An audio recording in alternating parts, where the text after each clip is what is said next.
नमस्कार, silk TV देख रहे हैं आप। फिलहाल मैं मौजूद हूं गोराडी प्रखंड के खोटाहा ग्राम पंचायत में।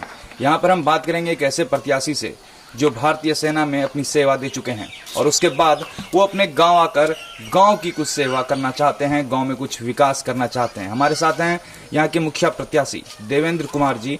इनसे हम जानेंगे कि आखिर क्या ऐसी बात थी, कौन सी ऐसी जज्बात थी जिसको लेकर कि आपने देश सेवा छोड़ा और ग्राम सेवा में आपने अपना कदम रखा।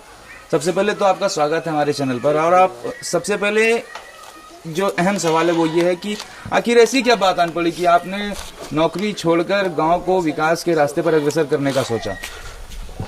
जी, ये जो नौकरी छोड़ करके गांव का सेवा करने का जो मन बनाया वो मेरी मम्मी और मेरे पिताजी की वजह से हुआ। उनसे प्रेरणा मिली। उनको मैंने देखा था काफ़ी लंबे समय से समाज की सेवा में थे, जिसके कारण मुझे लगा कि उनका साथ देना चाहिए। बस यही एक बड़ा कारण है। ग्रामीण चुनाव में पिछले 2-2.5 साल से राजनीतिक तैयारी की जा रही है, स्टंट किया जा रहा है और मैं भी चुनाव को लेकर काफी दिनों से ग्रामीण क्षेत्र में घूम रहा हूं। मैंने कभी ऐसा नहीं देखा कि कोई ऐसा प्रत्याशी हो जिसने सरकारी नौकरी छोड़ा हो और फिर ग्रामीण सेवा, गांव की सेवा करने के लिए वो आगे आया हो। आप पहले से प्रत्याशी हैं और मेरी तरफ से भी आपको बहुत सारी शुभकामनाएं हैं, क्योंकि ऐसे युवाओं की जरूरत है हमारे समाज में और हमारी जनता को भी वैसे ही प्रत्याशियों को अपना मत देना चाहिए जो गांव की विकास करने में अपना भागीदारी निभाएं। और दूसरा सवाल देवेंद्र भाई, आपसे ये जानना चाहेंगे कि आप पिछले कुछ वक्तों से गांव में हैं, लगातार आपने वीआरएस ले लिया, नौकरी छोड़ दी और गांव में हैं। आपने 2.5 साल में, 2 साल में क्या ऐसा देखा गांव में जिससे लग रहा है कि आपको यहाँ परिवर्तन की जरूरत है या इन चीजों के विकास की जरूरत है? कुछ ऐसे 1-2 मुद्दे, कुछ ऐसे 1-2 चीज जो आप हमारे दर्शकों को बताएं। जी, मैंने बहुत कुछ देखा, जिसमें मुख्य मुद्दों को मैं बताऊंगा आपको। सबसे पहले तो मैंने देखा कि इस क्षेत्र में अपराध का बोलबाला था, जिसे कम करने की कोशिश किया हूँ। दूसरा बात था कि भ्रष्टाचार बहुत चरम पे था, लूटपाट खुलेआम होता था यहाँ पे। राशन पानी, जो राशन है कई लोगों को, गरीबों तक पहुँचना चाहिए था, वो राशन जो है लोग खा जाया करते थे। एक महीना वितरण होता था, दूसरे महीना का साफ खा जाते थे। वो समय भी हमने देखा है, जिसमें काफ़ी सुधार किया है मैंने। रोड नाला कागजों पे बन जाया करता था, आज भी मैंने देखा है कई है ऐसे जो कागजों पे उठ चुका है पेमेंट, बट समय का इंतजार है। यही मुख्य है। 2-2.5 साल से आपने इन सभी समस्याओं का निराकरण किया, तो आखिर अब चुनाव लड़ते वक्त क्या मुद्दा है आपके मन में? आप अपने वोटरों से किन बातों को लेकर, किन मुद्दों को लेकर वोट मांगने जाएंगे? सबसे बड़ा मुद्दा है कि पंचायत हमारा है और पंचायत सरकार भवन नहीं है, पंचायत भवन नहीं है। आदर्श ग्राम पंचायत हमारा अब तक नहीं बन पाया है। हम लोगों को चढ़ने के लिए, बाईपास पे चढ़ने के लिए रोड नहीं है। कई गलियां ऐसी है जहां पे कादो कीचड़ आज भी है। कई जगह ऐसे हैं जहां पे काम नहीं हुआ ठीक से, उन सबको ठीक करना है। समाज को शांति सद्भाव के रास्ते पे लेके चलना है। भय का माहौल को समाप्त करना है। गरीब गुरबों को मदद करना है। जी, ग्रामीण क्षेत्र की बहुत हद तक विकास की जिम्मेदारी मुखिया की होती है, जिला परिषद की होती है, वार्ड सदस्य की होती है और इन्हीं तीनों ने को मिलकर ग्रामीण क्षेत्रों में विकास करना होता है। आपको क्या लगता है, जब से पंचायती राज शुरू हुआ, मुखिया बने, जिला परिषद बने, वार्ड सदस्य बने, क्या आपके ग्रामीण क्षेत्र में वैसा विकास हुआ कि बोला जाए पिछले 5 वर्षों में या 10 वर्षों में कुछ ऐसा विकास हुआ है कि आपके गांव में कुछ देखने को मिला, यहाँ की जनता खुश हुई? ऐसा कुछ आप बता सकते हैं, 1-2 एग्जाम्पल, अगर आपके समाज में कुछ ऐसा हुआ हो तो?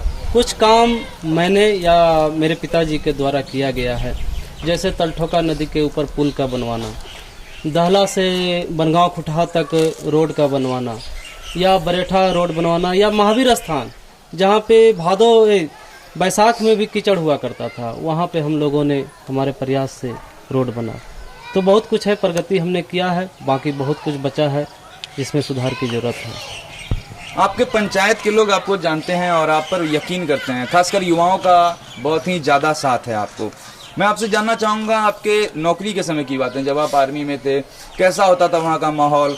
किन सब बातों को लेकर चर्चा होती थी? गांव की चिंता होती थी? यहाँ को लेकर क्या मन में लगा रहता था? फिर सेना में जब मैं रहता था तो सेना का कर्तव्यों को करते हुए मैं अपने गांव के कर्तव्यों को भी पूरा करता था। वहाँ से भी मैं यहाँ का देखभाल करता था, फ़ोन के द्वारा भी, या आ करके 2-3 महीने समय मिलता था, उसमें भी मैं समाज के बीच में समय देता था। और छोटे बड़े कार्यों को पूरा करने की कोशिश करता था और कई कार्यों को किया भी है मैंने। और वहाँ का माहौल बहुत अच्छा ही था, बहुत आराम भी था, काम भी था। लेकिन जब से मैं यहाँ आया हूँ आराम नहीं है, सिर्फ काम ही काम है। 24 घंटे में 18 घंटा रनिंग में रहते हैं। 18 घंटा लगातार गांव के अंदर में कुछ न कुछ काम करना, कुछ न कुछ सोचना, सिर्फ गांव के बारे में। कहाँ पोस्टेड थे आप? देश की सेवा करने वाला जवान यदि ये बोले कि वहाँ आराम था और यहाँ काम ही काम है, तो आप समझ सकते हैं गांव को कितने विकास की जरूरत है, कितना जीर्णोद्धार होना अभी बाकी है। आप बताइए कि आप कहाँ पोस्टेड थे, क्या हुआ ऐसा, कुछ एक ऐसी बातें जिसको लेकर के आपको लगा कि आपके गांव में इन सब चीज़ों का होना अत्यंत जरूरी है, कुछ ऐसी चीज़ों का आप हमारे दर्शकों तक वर्णन करें। मैं अंतिम समय में बारामूला में पोस्टेड था। उससे पहले दिल्ली, लखनऊ, पुलवामा, गुवाहाटी, इन सब जगहों पे, कोटा, इन सब जगहों पे सर्विस दे चुका था। अंतिम समय में बारामूला था, जहाँ से मैंने देखा कि यहाँ पे बहुत सारा भय का माहौल था। गांव के लोग जल्दी बोलना नहीं चाहते थे किसी के विषय में, काम के विषय में। कोई मुद्दा है, काम ठीक से नहीं होता है, फिर भी कोई बोलना नहीं चाहते थे। तो मैंने सोचा क्यों ना उनको एक आवाज़ दूं, और वो आवाज़ दिया और आप लोगों के सामने वो आवाज़ अभी गूंज रहा है। क्या लगता है आपको, वर्दी पहनकर देश की सेवा करना और गांव में रहकर ग्रामीण स्तर पर गांव की सेवा करना, इन दोनों में कौन सी चीजें मुश्किल है या फिर दोनों ही आसान है? मुझे लग रहा है दोनों ही आसान है, बस सोच होनी चाहिए सकारात्मक।